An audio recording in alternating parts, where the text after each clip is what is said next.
you know, it wasn't like I didn't want to bond with my son at a young age. I was so being busy trying, and you realize at the time you're putting into the songs, the traveling up and down, money's great, but time is better. So how would you feel about your children getting into the music industry? I don't want them to. All the things that I've bared my soul, blood, sweat, tears into this industry, I do not want that for my child. The Parent Playbook.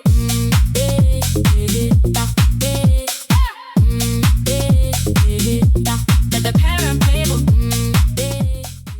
Hey everyone, and welcome to the Parent Playbook by Tribe. This is a space for real conversation about parenting and careers. It's not a highlight reel, it's not none of that fake Instagram shit. You're gonna get a real, authentic version of what real parents are really going through. We're here to talk about the mental load, the invisible stuff, and the thinking and the remembering, and all of the stuff that nobody really clocks. There's no manual, there's no instructions, just a purple print. Real parents and real parenting hacks. And today I am joined by a colossal guest who I'm very privileged to be sat next to. I'm not going to sing his songs, okay? I'm not going to start singing his songs, but I really feel like I could. But I am joined by the famous, infamous, wow. okay, Maxwell D. Thank you for having me. We need a studio audience, and that's when they start. So introduce yourself and tell the people who you are and what you're best known for. Okay, so my name is Maxwell D. I'm a proud father of three, and I've been in the music industry for the last 26 years, and mainly known for my first track that I delivered in the industry called Don't Let Me Get Serious. Everyone should give me £1 for every time they say that. I'll be rich. It's a hashtag. It's a hashtag. Yeah, basically. So yeah. Thank you for having me. I appreciate it, man. I couldn't decline. I had to. It's strange sitting next to you in this capacity because before I even got into music, it's just like we've seen you all the raves, singing all the music, and it's crazy to think that. Yeah, here we are, just a normal setting. It's just a very normal setting. Chilled. And a really great conversation we're about to have. I can't wait. We started talking before the camera started rolling. We did, we got into it, we was getting spicy into conversation. Oh my Lord. But yeah, we're gonna get into it now. So let's start. Like I wanna really talk about how you managed having a child in the earlier stages of your career. Now I had my daughter at, I would say like the middle tail end of my career. So how would you say when you had your daughter? I had my daughter at 34. Oh, that's and older than me. I'd already been in the industry a decade by then. Yeah. So I'd already done, a lot of stuff, so I kind of knew how to navigate. Whereas where you entered the scene, you entered it in a time where you were the pioneers. We were early. It was very very early. Yeah. So how did you find that? Yeah, I think for me, this is a really good question actually. So when I come into the music industry, I was just like fierce and hungry off the street, road, this ex-road man has gone into the music industry with all these suits and ties, and I'm just like coming with my raw energy, and we're getting through, and I'm making progress, I'm making legal money, no one's not got to kick off my door, and that's it, we're just in there, and we're in the thick of things, and I'm just bringing my street energy and stuff like that. So I would say that, I've got did I have any nieces? I had one niece at the time, so I didn't really have loads of nieces and nephews. Children for me was not in my mindset at the time when I come to the music industry. It was just about me. Mm-hmm. And so let's say after all the first early trials and tribulations of the music industry, becoming famous, becoming successful, going into the national charts, making a lot of money, buying the penthouses, the cars, which was great.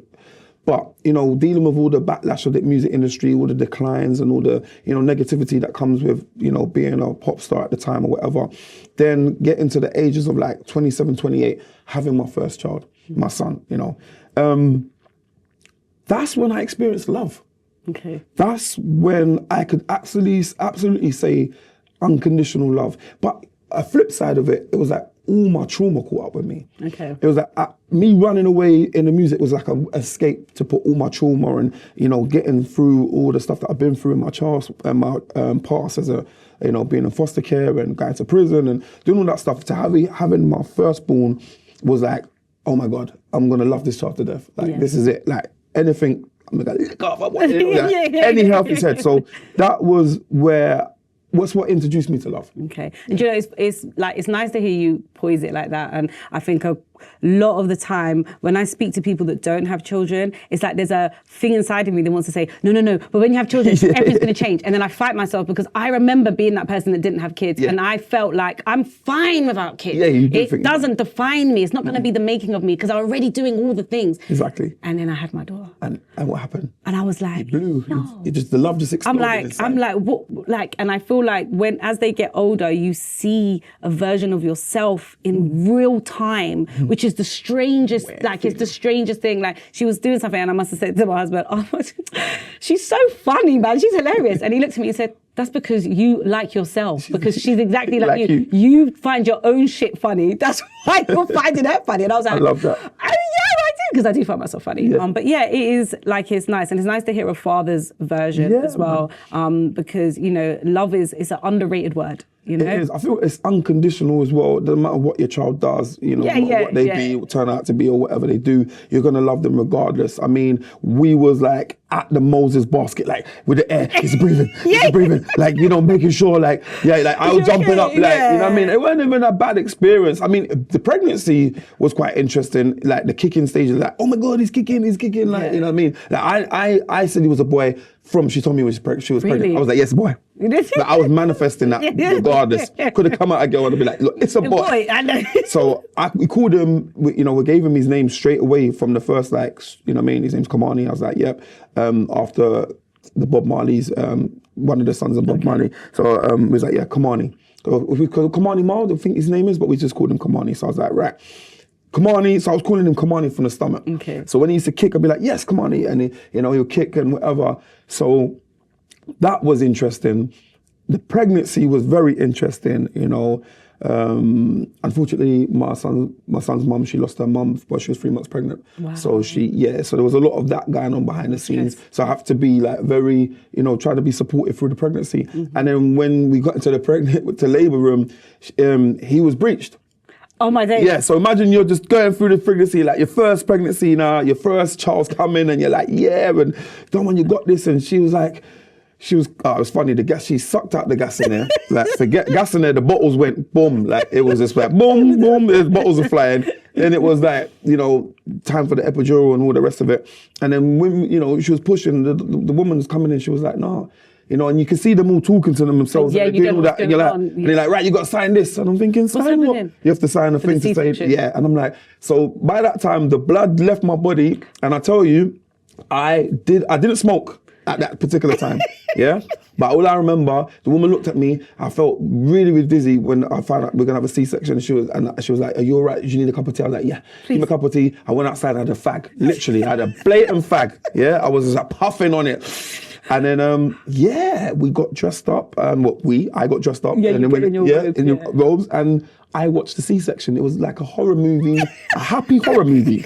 Yeah, I remember one time I peeked over the curtain and I just saw guts, bloods, and and the stomach was just like, I was like, yeah, a real life happy horror movie.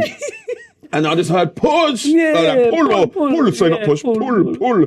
And then that moment of him coming out, it just felt like slow-mo, over to the counter where they lay him down, and you're waiting, you're looking at him, holding her hand, she's crying, I'm got a look of tears dropping, and we're just waiting for him to just make that sound, and it's like, and it just like, and then like the tears flow. Yeah, so that for me, nothing will ever beat that birth and that moment. It's you know what I mean. It's funny you talk about C-section. I didn't have a C-section. I had a normal birth, but my cousin just had twins just before Christmas, and she was going to have them like vaginally without the C-section. And then in the moment, anyway, as you said, it all changes, and then it was. They come with a form, and then all of a sudden, they're putting and then the dad's putting his thing on, and then everybody had left this room, and I was just left in the room, like, because only 2 people could go in, so I'm left in this room. No one's in there. It's just me. My cousin's gone, and I'm like, what? She needs to come back alive. You know, like of course. Like everything's gone. There's no one here. The C-section is happening without me, and I'm glad. After your rendition of this the love horror movie, I'm glad. You were not. Like, I weren't gonna peek. But you just want to know what's going on. You're hearing all this shoveling and mothering, and you're just like, all right. And then looking over, I was like, woo. Yeah, I won't look again. I looked once. There was not another look. I was just like, so. Okay, so all right, so the births happened. Yeah. You're in love with your son. Absolutely. Named him. Yes. You've got a bond because you was already bonding from outside the belly. From the belly, yeah. Which is a unique experience. Some men don't get that. It was a lot. Some men He used to actually kick a lot. struggle to bond with I loved the it, man. baby because I don't know, but it's just I don't know why, but some men do. They have this thing. I didn't know that. Google, do your Googles, Okay, I need all to your check chat that out. GPT. ChatGPT. There is a thing. So you're very fortunate to have that. But okay, but fast forward to your first performance as a dad, because it's different, right? Yeah. Because you're leaving your Show son. me the money. Absolutely. I think, I don't know. Do you know what? I feel like I had a bit more compassion for people, a bit more patience. Yes. I felt like I matured a bit, but I was very about my bread. I was like, right, I got a mouth to feed. Yeah. I feel like to be fair, that is when MySpace was around. Okay. And that's when I met my best friend today, who lives in Los Angeles, Oh, a wow, producer, okay. who opened me up to Hollywood. And that was the reason why I was grinding, because actually, my son's mum was an air stewardess. Okay. So before, before pregnant, I used to get ID 90s, and I used to travel around, fly around the world with her. And when she used to go and work wherever, so I used to got a cheap ID 90 to go to Los Angeles because I met my friend on MySpace. And I remember going shopping for my son, and literally, for me, I was thinking the world. I was just like my scope of dreaming big. So when I performed as a father, I just remember having that real responsibility. Like, yo, I'm not doing this just for me no more. Yeah. I'm doing this for him. So it made me really tighten up my gap, and then come Blackberry Hype. Literally, that's how much I was driving myself into my career again, to actually get myself another hit. Okay. Yeah. So. And how many songs do you think would you say you've done in between? Because Millions. Thousands. there's I done a whole thing funky that comes book. along. Did you? I done about 20, 30 funky freestyles. That was my whole thing. I was like, what, this funky thing's really... I heard your songs and stuff like that were outside. Other funky songs are outside. And even though I'm from another genre, I was like, yeah, man, this sounds like garage. So I'm like, this can go on. Yeah. So yeah, I was on everybody's instrumentals. I think people think that when you have a song that does really, really well, that it's the only song you've ever done. No. And nobody really talks about the 100 of songs that sit on your hard drive. Absolutely. The ones that you do, like, you must have had this experience where you're in the studio, you're making a banger, and it's a banger.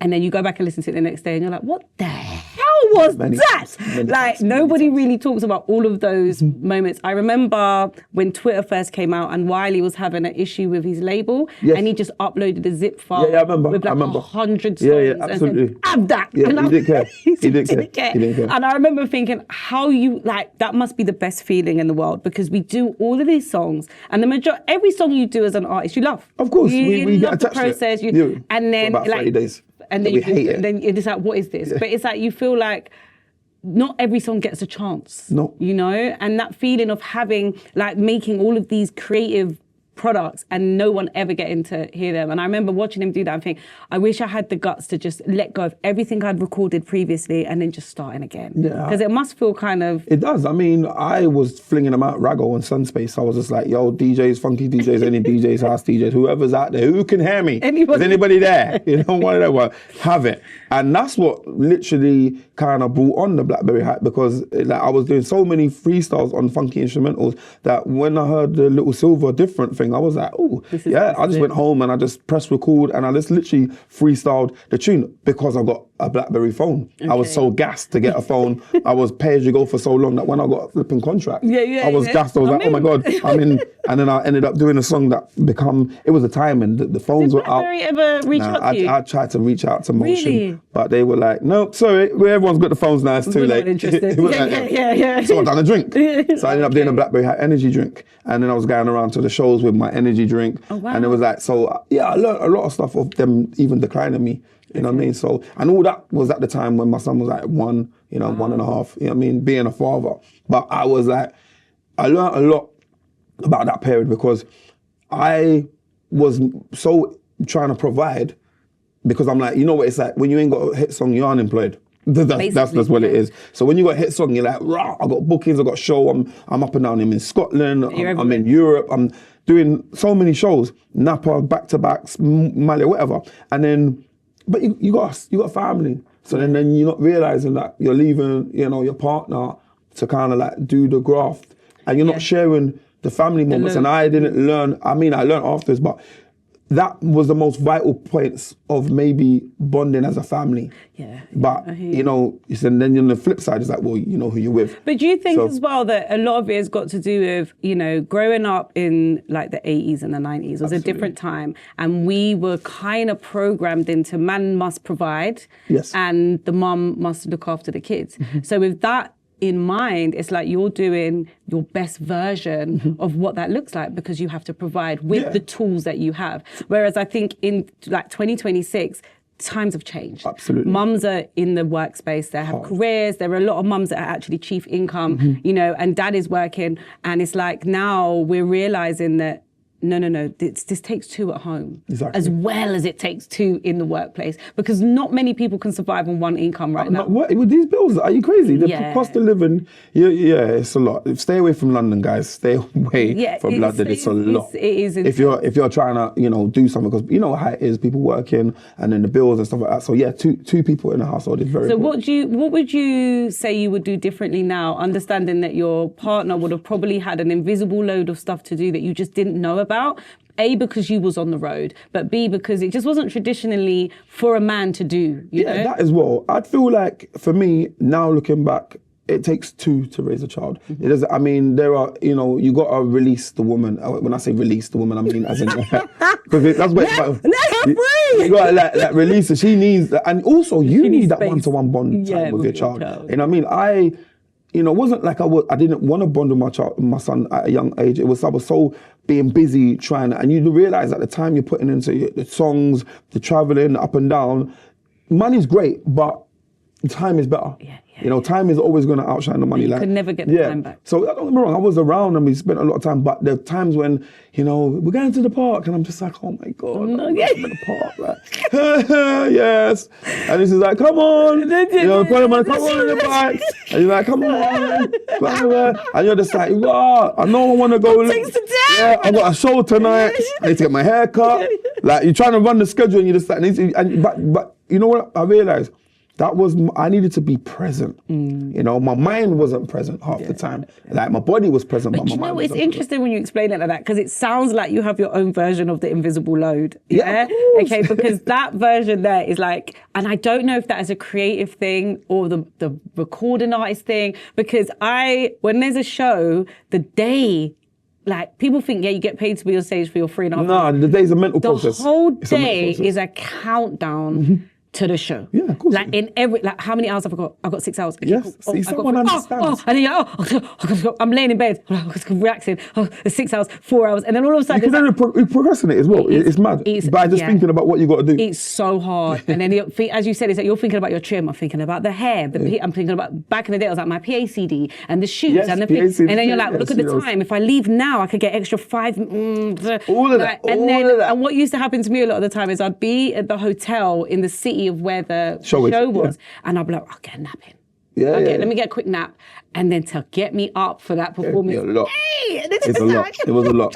You're tired, and you got to hit the road. Now I'm looking at you, and I'm thinking, adding a child on top of that, like, it is probably... And you're I'm a first father. First time. Like, you know what I mean? My dad wasn't around when my mum, so, they broke up my mum had me young. My mum had me at the age of 15. Okay. So I was raised by a teenager. Yeah. Do you know what I'm saying? And my dad wasn't around. So I didn't have no role models. I didn't have no one to kind of tell me, this is what you do when you become a... So I'm just learning on the job. Just having a go. Yeah, and, and now I look at it and I'm like, like, I should have, not should have been there. I was there, but I understand more now as an older person, as a 3 times platinum father now. That you know what I'm saying? That the woman. This is what you call a joint parenting, like in the household. And that for the first 3.5 before we broke up, I was outside. You know what I mean? But she needed that support.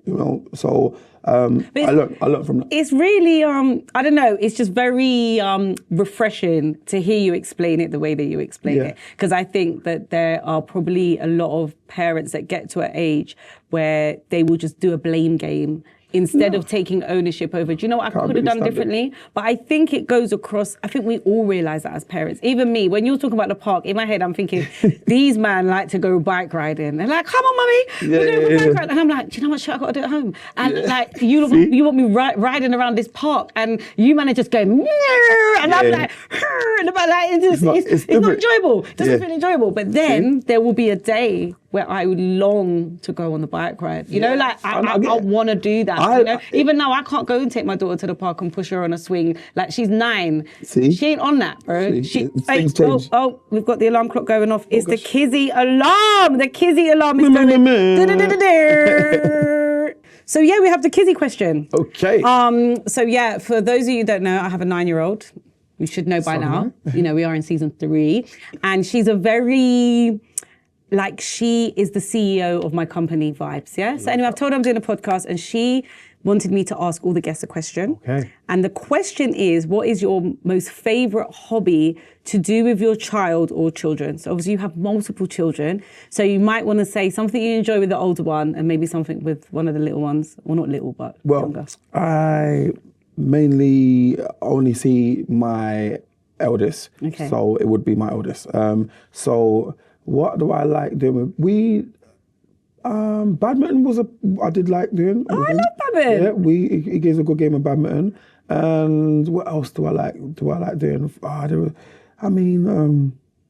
We was good at playing computer. Yeah. Oh, really? What was the game? Like our game would be Mortal Kombat. Oh, really? Yeah, Mortal Kombat. If not Mortal Kombat, Street Fighter. I tried to get him on Street Fighter. Okay. So like, yeah, those were the good hobby days. Now he's going to be 18 next week, so that went out the window. He has a girlfriend. He's going to uni soon, so it's all changed. It's all switched up now. Transformation. Like, yeah, the transformation's crazy. You know, the driving lessons, everything. So. I'm dealing with it. I can't imagine. Yeah, you'll get there. Another 9 years, and you're gonna be in a whole different headspace. Listen, and the way she acts like she's 25 already. Trust me, she's gonna be telling you how to do things. She really does, honestly. Yeah, I'm telling you. Like sometimes I'm looking and I'm like, what did she do the other day? She'd done something, and then my notes from my phone were on her iPad, and I'm like, how have you done this? And like, and then she started reading it, and I was doing something to do with work. So then she started reading it all out. I said, like, and then I had to go to ChatGPT and say, how do I get this off of her iPad? You know, like they're so savvy. No, they're cool because they're born into this. So they get, it's a natural instinct for them. Yeah, it is. Yeah. So how would you feel about your children getting into the music industry? I don't want them to. Like, I all the things that I've bared my soul, blood, sweat, tears into this industry. I do not want that for my child. But my son, he's creative. He's going to uni for film and media, you know what I'm saying? So he's taken that part of the creativity out of me, you know what I'm saying? So he's going to end up, so I thought, yeah, you make movies, that's not, you know what I mean? But even that's going to be a hard industry, not hard, but it's going to be an industry for him he's going to have to climb through, but not the music industry. Yeah, I think, I agree with you as well. A lot of people always say that. My daughter loves singing. She does everything. But I said to her, this is when she was 6. She's 6? Yeah, she wanted to do a song. And I said, okay, you can do the song. You have to write the song yourself. Because if you're going to be a musician, you need to write your own music because that's how you're going to make your money. And anyway, she wrote a song and we recorded it. I released it on Spotify for her. Wow. And she saw one royalty check. She got about 33p or something ridiculous. And she was over music, man. She was over it. Mum, she was over it. She said, it's diet. And then she said, and then I showed her the listeners on Spotify. And she's like, I've only got 31 listeners. I'm like, you don't promote the song. Like, there's a whole, you don't just do a song and it goes, you know, like, so it was an amazing lesson for her to understand. If you're doing music because you love it, great. But you sound like you're doing it for the cash. And bro, there's hardly any cash in this this industry. No, like, not like that. Not the way they've turned the technology. I remember going into EMI one day, publishing, and they were introducing this whole iTunes thing. And I wish I paid more attention to what the guy was saying. But he was like, yeah, we're going to change over.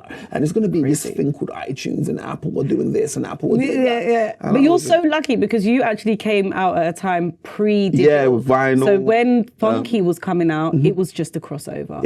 I done vinyl, but then my song, I didn't do a CD. No, it was just iTunes, I think, had just launched. Okay. And then we literally just launched digitally. But no one was really, it was a really messed up time. We talk a lot with my funky house peers. A lot of us talk about the fact that we came out at a really strange time to release music because it was all brand new. So no one knew what they was doing. A lot of people didn't even have iTunes on their phone yet. No. It was just, it was crazy. So you're lucky that you had the experience of that. You know, today, if you release a record, now we're working backwards. You know, like before you would gear up towards a release. No. Now it's like you release. Let it go, and then you got to do all the things. It is backwards because people have got the attention spans are crazy out here. They don't, like, you could do that. It was coming in 3, 2. No one cares. No one cares.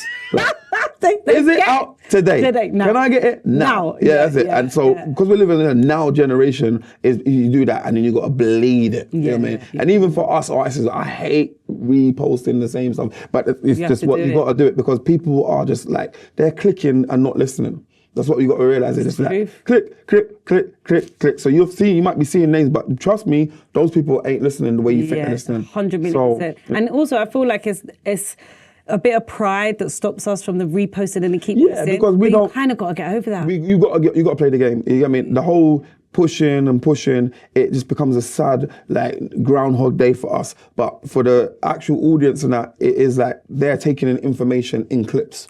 Well, you know, before we was recording, I was talking to you about music, and I said, you know, like, I'm kind of done right now. Yeah, I can't believe it, but I get it. But one of the things that made me think about the music as well is, like, I like to really, if I'm going to apply myself, I'm going all in. And I was watching a video with the Molly May, Shake It to the Max. Yeah. And I was recording a project in Ghana, and one of the producers that worked with her told me about the song. It's the first time I heard it. And he said, it's going viral now. And he said she would film the song everywhere she went. Everywhere. She filmed over 300 videos for TikTok before one took off. I know. And I thought to myself, that's dedication. 300 videos. Yeah. I've got to cook. I have to pick up my daughter. I'm building a tech company. Well, this is what I'm saying. I'm doing a podcast. They've made it like slave mindset to really get out here. Videos. Yeah. And then I would never like to say it's a young man's game because I feel like being young is but when they say young man, they mean young man's energy. Bro, young man's energy, young man's time, young man's schedule. Bro, you're probably living at home, you ain't got no bills. Majority. You're latching onto someone's Wi-Fi till you Snapchat your friend. Yeah. Like, it's a different ball game when you are providing for a child. Yeah. That you choose to put your time in places where your ROI is a little bit more certain. Absolutely. And for me, it was am I going to do 300 videos? And it's not 300 videos now because you've already done 300, which means I've got to do 500 because you have to raise the bar. Oh, yeah. No, you got to keep going. And honestly, I do the reels and I was like, well, I'm be speaking to certain camera people, media people, and they're like, yeah, Max, I'm going to charge you. I'm just like, so I'm going to be spending money with all of these people and the return, like, you know what I mean? There is no return until you bust. You know what I'm saying? Like wife or bust. Yeah, but until you actually make like crossover or that you can get somewhere. And all of that investment on yourself, like, I'm like, listen, I'll just take out my iPhone. Yeah, I know we've got to do with quality and whatever, but I am getting out my iPhone or get out my Digi, and we are just gonna make it happen ourselves because you're still gonna hear the same song. Yeah. So I'd rather work with a little bit on a budget basis and then just feeding people's pockets just to make myself look. But that's how she done it. That girl never had no crew. She had her phone. Every chance she had, she popped out the phone and she recorded a video. And there we go. And the one that she didn't even plan, it was just a joke. They're all messing around. That's the one that went viral. But this is what I say. But she had the time to do that. I'm not. No, when you're a family and mum and that, that's what I say to you. I was talking earlier and I was saying that married life, I'll convince myself to like, right, this is it. I want a family. I'm gonna this. I'm gonna watch these. How old was you when you got married? I was 40. I got married the day after my birthday. Wow. Yeah, I literally got married day after my birthday in Cornwall. And I was like adamant that this was gonna be my future. And I'm laughing, but because you already told me the story, it's like you have to share it. You have to explain the rationale behind what marriage looked like in your head versus what the experience for me, like, as I said, well, still talking to you earlier when I said that with men, sometimes it gets to a point where you have so much trials and tribulations. Mm-hmm. There's a clock that just goes, ding, I want to get married. Okay. Like, and it doesn't really necessarily matter what person that you're married. It's like, I'm ready to settle down. So if that person seems to like tick all the boxes, you're like, but you're not really like going through it properly. Like, are they compatible with this? Are they compatible with that? Is it my real person? Are we really gonna? You just assume. So that's why sometimes you have to learn the person before you jump in and want to marry the person. But I was just like adamant that this is it. This person, I'm falling in love. I'm gonna marry this person, rest of my life. And then so for me, I thought that marriage was like gonna be love and support. So if you marry the right person, this is me not putting anyone off marriage. Yeah. You've got to marry the right person, right? So if you marry the wrong person, you could be, it went from, it's that honeymoon period to honeymoon devastation. period to like, wow, okay, EastEnders, okay, Coronation Street, or, okay, we watch Celebrity Big Brother, okay, Celebrity Big Brother, okay, Love Island, and then before you know it, like, you're in a routine, and then, oh, you like dogs, okay, dog's your thing, I met you, you had a dog, and then, now I'm going to get a dog because I love you, I'm going to try compromise, and like, you want a dog, let's get a dog, and then you're trying to, then you realize, and that's the responsibility, I don't want them. Then it's like, okay, I got boundaries, like the dog's not allowed to come on the sofa, it's not allowed to, then the dog's on the sofa, then the dog's upstairs, and then you're like, and then it just, the person that the marriage life that you thought you was going to have with that person is just not going that way, and they got their own version of what they feel like the marriage should be, and then it doesn't work, and then, me awakening in the marriage and like, actually, this is not who I am. Yeah. Like I might love this person, but this is not who I am. And having that even in a marriage is hard because you want to fulfill your dreams, and we both look at the world different. So when you do get married, you really got to share the same values, the same goals. And it takes a lot. So I feel like there is definitely a version of that they paint of marriage, what it looks like from the outside. And I think even when you're locked in with the right person, I still feel like you're going to face an immense amount of men and women. It's trials and tribulations. Exactly. Like, I understand. And added on, I got 5 sisters, but I got 5 sisters. So women are knowledgeable. There's a book that we don't understand. There's a lot of chapters that are not even in there. They don't even know it's in there. 100%. Like, I feel like women absolutely are still figuring themselves out biologically as they get older, as they go through. Well, this is what I was going to say. What happens is, and I'm no marriage guru, but what I feel like from what I've seen and a lot of the married couples that are around me is that we're all growing and evolving. And what's happening is you could just be evolving at a different time and a different space. So you grow into somebody else, not just because you're married, but because you're getting older. And you actually just grow into someone else anyway. And what happens, I think, is that people either grow together or they grow separately. And if they're growing separately and there's no communication, then that adds to the stress. Along with the trust, the loyalty and the support and all of that stuff. So I believe that sometimes there's a recipe, red flags from both sides from early, and we miss them. And, there might be red flags on my side and red flags on her side, and you miss them, and you just want to love the person, you just want to be with them, and then you get attached, and then it's an attachment thing. And then, that's why I say that marriage is not something that I would tell anybody to just run and jump into. Yeah. You got to know your person. And that's my lesson from I know the person, but also understand that person could change. Yes. And I feel like that's probably one of the biggest things. Yes, change is number one. I don't really talk about. No, people changing, you meet someone at the beginning and, you're growing. And then for me, I feel like I changed. And she might have a completely different version, whatever, that's cool. But I know that I changed along the years when I first, because it was like, when we first got together, you was cooking, and you was doing all this stuff. Like, they might see it as love bombing, you get me? And I was like, no, I was just so happy to be here. They're coming to, I was so happy to be married.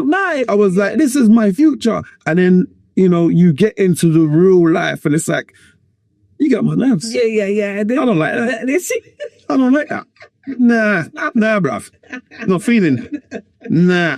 And then that could start being cement over the years. 100%. You know what I'm saying? Schools up resentment. Right. Yeah, no. And then you're just like, actually. But this is why I say it's like, when you are joining with anybody, from one of the values for me is understanding that if you change, it's okay. And also, if you change and you need to leave, that is also okay. Because who we are at 30 and 40 and 50 and 60, you're going to be all different people. And those two people at that stage in their lives, they might not just want to fuck with each other anymore.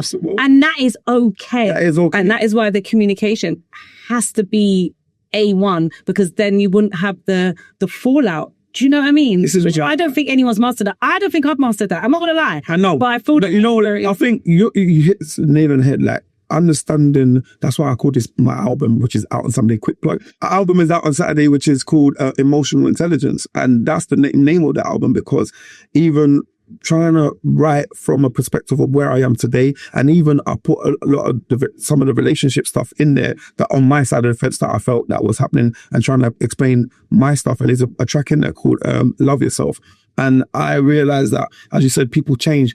Being with somebody that, if they're not really loving themselves that much, how can you expect them to love you? 100%. So that was one of the key tracks in it. And so learning them, and it's okay. And even how we split, divorce and stuff like that, it was really harsh. It was very like cold. It was very, we don't speak no more. We separated and instant divorce papers. And it was just like that feeling, and it was horrible. So I've learned now, well, obviously at the time I was upset and hurt and whatever, but as I got older, I've learned that was just who they are.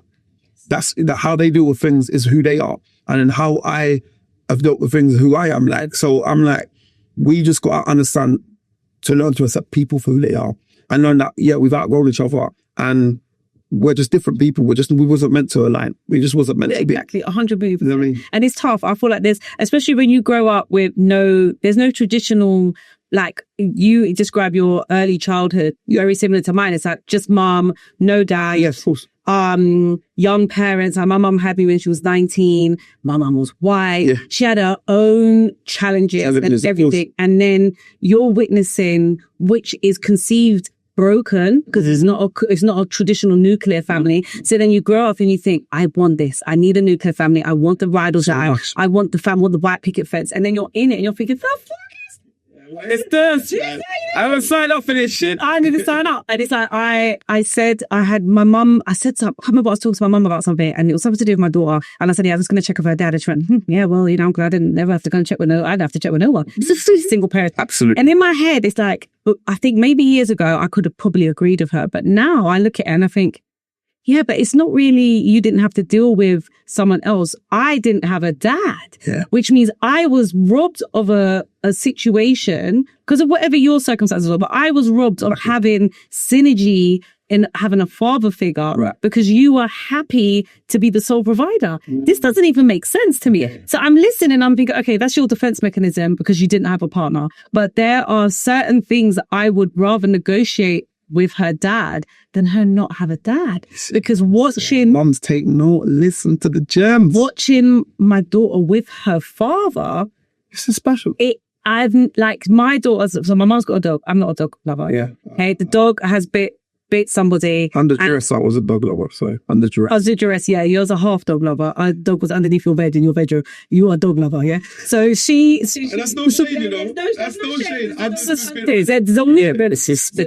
My mom has been just bitten someone, and I said to my daughter, "Oh, are you like scared of the dog because it bit someone?" She said, "No, I ain't scared of that dog." I said, "Oh, you're not scared of him?" She goes, "No." I was like, "Okay," and she said, "He knows who my dad is." I said, "Oh, the dog did. Your dad is." She said, "Yeah, he knows who my dad is. If he bites me, my dad will smash that dog." In my head, I'm dying laughing. So I'm thinking, the dog don't know. Don't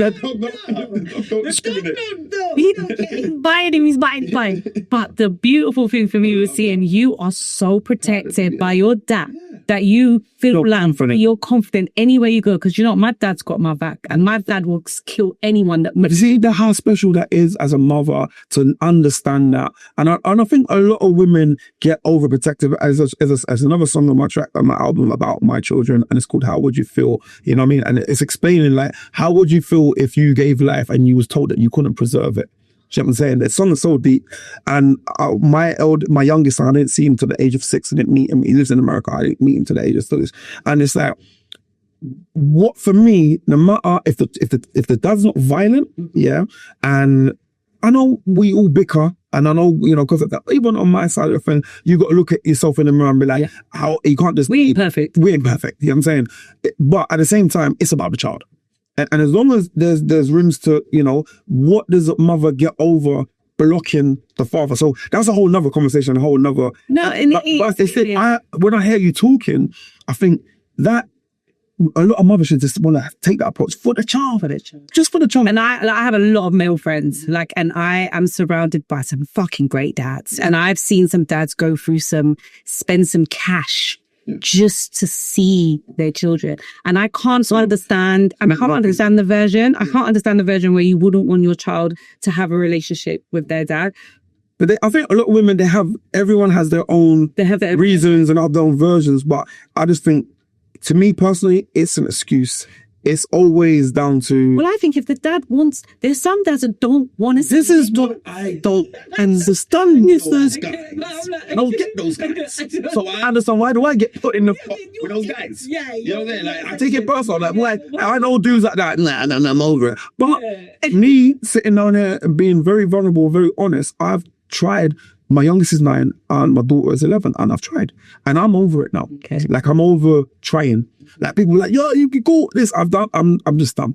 And because for my mental health, I was making me sick. It was making me sick. Yeah. Emotionally sick though. And people don't see that side of it. I'm outside performing, got a career, I've got another child to raise. Not rendering, man. Yeah, and it rips you apart. Yeah. And all the up and down, seeing them, not seeing them, that's too much for me. So also it's too much for them. It's like imagine a child having to be like, is he coming? And the is he coming is not because of him. It's because of whatever the situation is. And then all of a sudden you just don't, it's a lot. I just feel that women, if you are going to have, children with men, understand that if you and that guy was to fall out, would you still be able to co-parent with that? I think that's before you get even pregnant, understand, do I even going to be able to be friends with this guy? Because not everyone, as long as it doesn't end violent, and you have to put any restraints on that, I just don't see, we all fall out. If it's not a detriment to the child. We fall out with our brothers and sisters. Everyone falls out with their friends and that. So that's just natural life. So I understand we've got to put that aside and just deal with the love for the child. Put on your business game face and be like, right, I'm putting on dad hat, I'm putting on mum hat. We're going to smile in front of the cameras, which is in front of your child, to put on the love and do it and make the bond happen.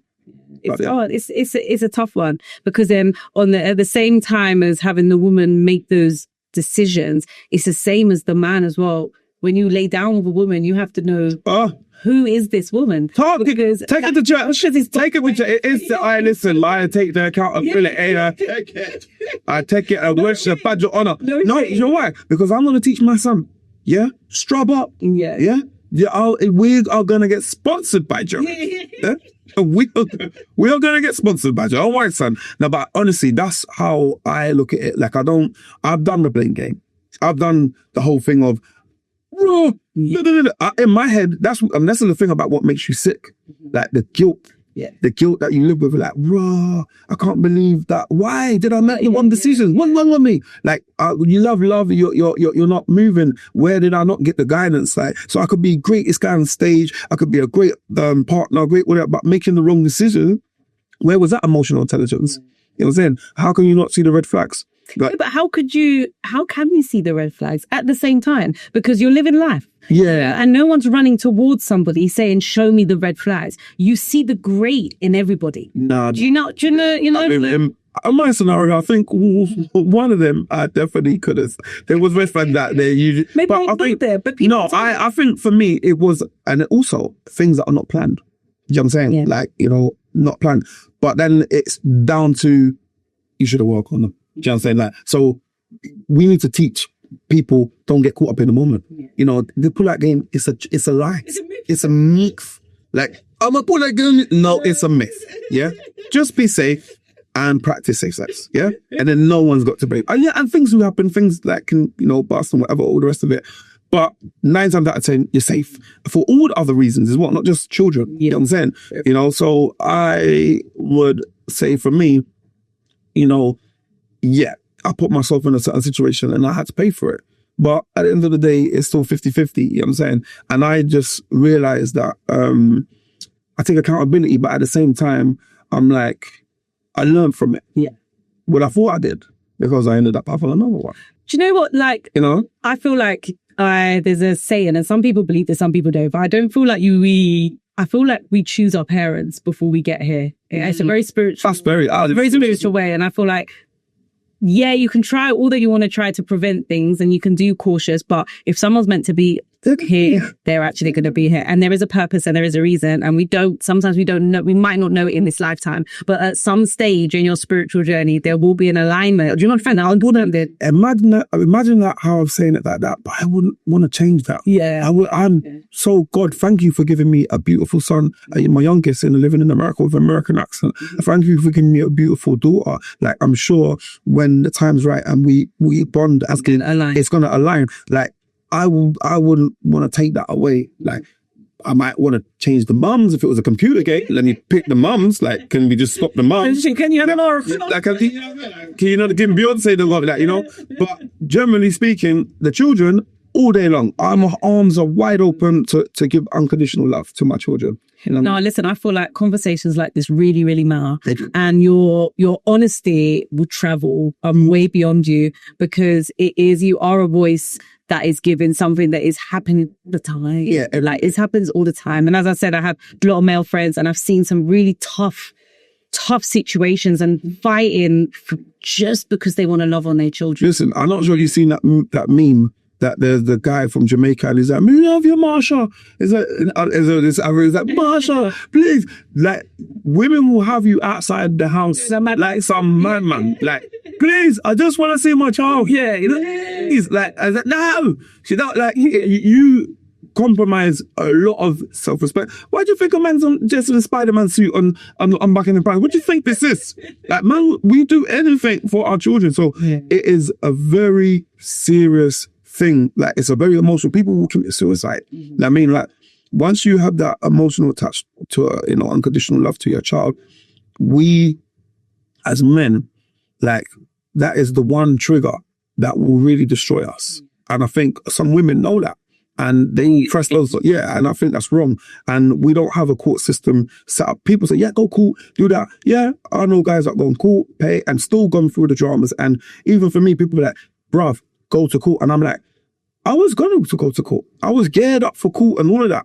But court gives me PTSD. How about that? How about I've been that road, man?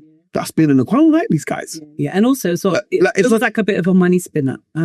Number one. Yeah. And number two, just the emotional drag. So so after dealing with all of that, and then like getting geared up to go court, and then I just like, you know what? But I've seen people go to court and they do a court order and they say you have to see the kid on this day, and then the mum don't stick to it anyway, and then you sort of go back to court. It's very. Well, I've been getting geared up to go court, and then I'm not allowed to see my child, and then it's like.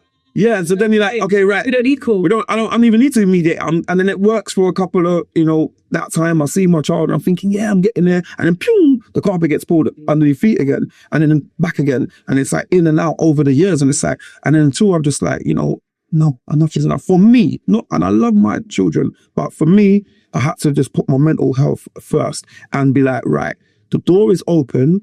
When it is full consistency, not block them or anything, but the door is just open, and it's going to have to be the mother to actually step and be like, hey, you know what? I'm ready to co-parent and I'm ready to do this properly. There's no games.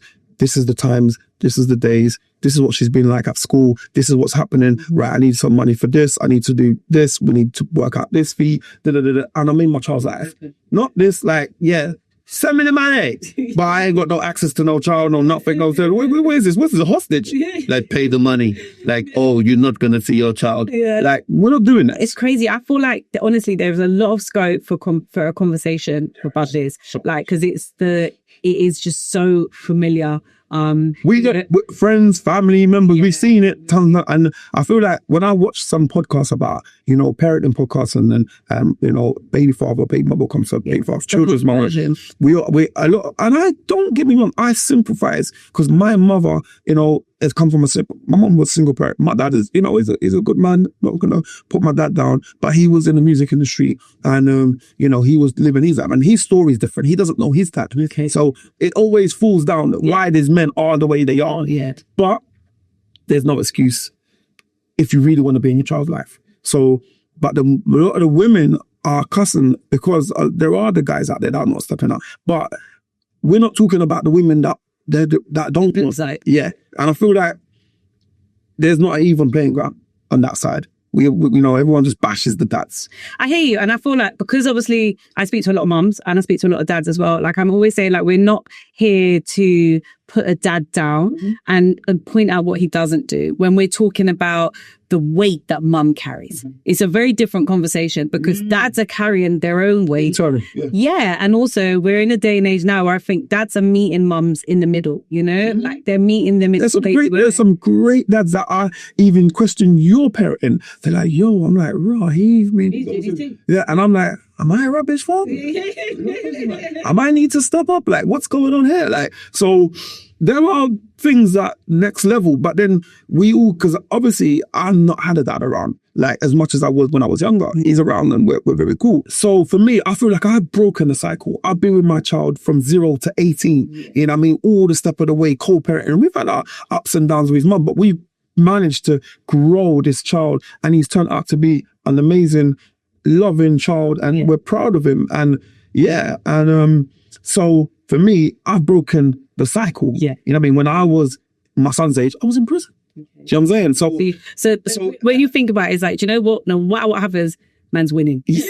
And I'm sure he will do better than me. Yeah, but I feel like that is the goal. And I feel like when I look at my daughter, sometimes I feel like, wow, what would I have been like if I had me as a mum? Not trying to say I'm the most amazing mum, but what I give her, I feel like if I fuck that, but then that's not the reason. The reason is for her to then go do great things. So we are breaking the chain with anything. Yeah. So that's cycle. That is commendable. Like honestly. Okay, so listen. You have thank you. Gem after gem after gem after. I know. I want you to just give some of the listeners like one piece of advice that you would give them when juggling music and being a dad at the same time. Like, because I remember, I can't remember who it was. I think there was a rapper one time and I saw him and to me, I felt like he was aging out and it's like his son was in school and his son's friends were watching him on the YouTube and it was very techie. Yeah. It wasn't like, you know, like, so how would is there like a cutoff age that you should, do you know what I mean? Like when you're on the come up.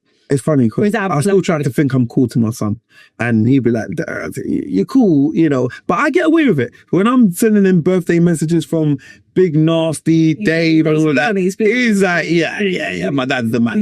You get me? But you are the guy. Whoa. I'm not talking about that guy. I'm talking about, you know, when you're at the stage where it is maybe not working. Like, is there a time when you say... Yeah, I personally think there's not a cut-off point. I think we just need to add more things to the table. Okay. I just don't think that anyone should give up their passion. It might not make you money. It might not, you know, be where you want to be within it. But I just feel that, you know, you got to bring other things to the table that kind of compensate for the other things that it's lacking. Yeah. But still driving your passion because that's what makes you tick. This is what therapy, this could be mental health stuff for people. It feeds the soul. It feeds the soul. You don't but don't be, like, you can't just be out there blind. You know what I'm saying? Because you will end up at the betting shop drinking tenants and you will be that statistic. Tenants. You need a timeout. You need a timeout for the tenants, man, because I know my mum used to drink tenants. Oh, I'm so sorry. You've heard. I hear. Tenants with a straw. Yeah, special brew. Oh, we got it. Yeah, hey, you baby, yeah, you know. No, listen, it's been amazing talking to you. Like, honestly, you have been an amazing guest, and I'm sure that people will listen to it and take a lot of gems. But just to sorry to cut you, just to say that my advice is, as being a father in the music industry, please, time. It's all about time. It's about how you juggle your time. That's what I've learned. Don't, you know, from my first co-parent, from my first years of living with my son, from up to 3.5 years, which is very important. I feel like I didn't give enough time with his mum and as a family unit. And I think that's what I ended up chasing throughout afterwards and ended up making all the wrong decisions with all these different women. So do not end up in that situation. Please give time. Crazy, because when you say like that, it sounds like it's like you had everything already. It was. You had it all. It was set, but the timing was off, man. The timing was off for me, and I was still learning about myself. Yeah. You know what I mean? So no fault to her. She was going for her own stuff.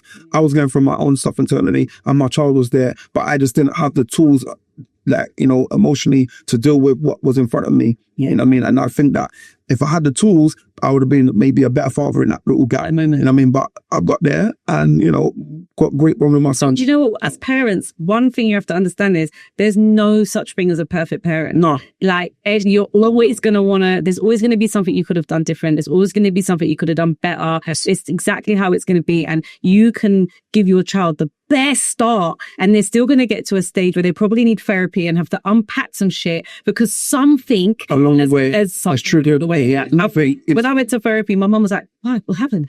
She was like, all these like negative things. My family ban out therapists. They're like, no, I go for. I got a therapist. There's no shade. No shade. Yeah, because hello, I'll be walking on the edge, like many a times on the edge. So I needed to bring myself. Once you understand it, it makes you have a better understanding of what is in front of you. Absolutely. And I feel like that is going to be for every child, no matter what your version is. The children, they give them all the everything, all the money in the world, everything out, and they still will have issues. This is the world we're living in. 100%. Yeah. And so I agree with that. And I'm proud of you for doing therapy, man. The therapy saved my life. Yeah. In many ways. In many ways, yeah. So. No, I hear that. I feel like we need a part 2. We definitely need a part 2. Definitely need a part 2. Well, I'm going to try and do a close. I don't know how we close after that, because that was magnificent. Thank you. I would like to say that after listening to today's conversation, I'm sure you would have taken something away with it. I want you to definitely check out Maxwell D's new project. It's going to be on emotional intelligence, which is really fitting for the conversations that we had today. And I'm really looking forward to listening to myself. But yeah, I'm your host, Nyah. This is the Parent Playbook by Tribe. And yeah, we'll see you on the other side. The Parent Playbook.